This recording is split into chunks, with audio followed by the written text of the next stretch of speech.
अस्सलाम वालेकुम नाजरीन, आज की हमारी वीडियो में हम बाला खातून के हवाले से सोशल मीडिया पर उठने वाले इस सवाल का जवाब देंगे कि क्या बाला खातून को बाला सुल्तान कहा जा सकता है। हम इस सवाल का जवाब उस्मानी कवानीन की रोशनी में जानने की कोशिश करेंगे, तो आप वीडियो को आखिर तक देखना।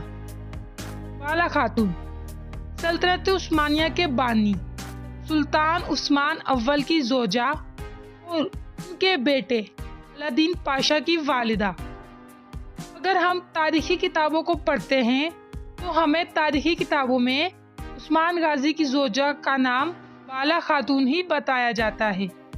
तमाम बड़े तारीखदानों ने अपनी किताबों में उस्मान गाजी और बाला खातून का नाम ही इस्तेमाल किया है, मगर अगर हम उस्मानी कवानीन को देखते हैं तो उस्मानी कवानीन के मुताबिक सुल्तान की जोजा को सुल्ताना ही कहा जाता था और सुल्ताना का लफ्ज़ सिर्फ उस खातून के लिए ही इस्तेमाल नहीं किया जाता था जो सुल्तान के निकाह में होती थी, बल्कि ये लफ्ज़ उन कनीज़ों के लिए भी इस्तेमाल किया जाता था जो सुल्तान के बेटे की वालिदा होती थी। मिसाल के तौर पर माह देवरान सुल्तान, गुलबहार सुल्तान, आयशा सुल्तान वगैरह।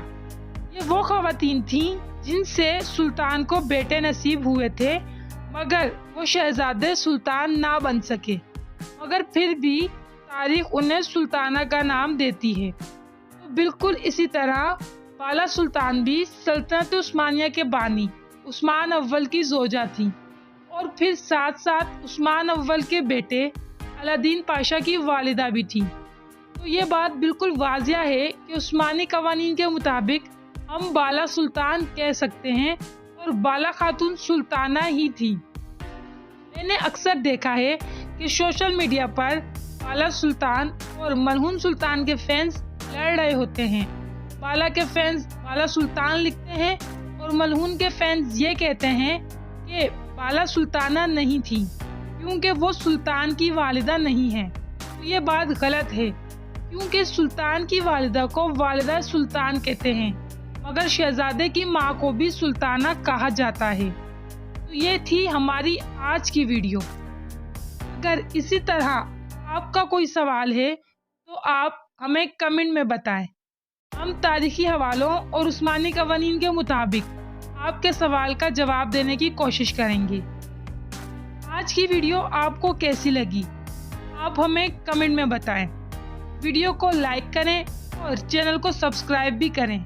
शुक्रिया।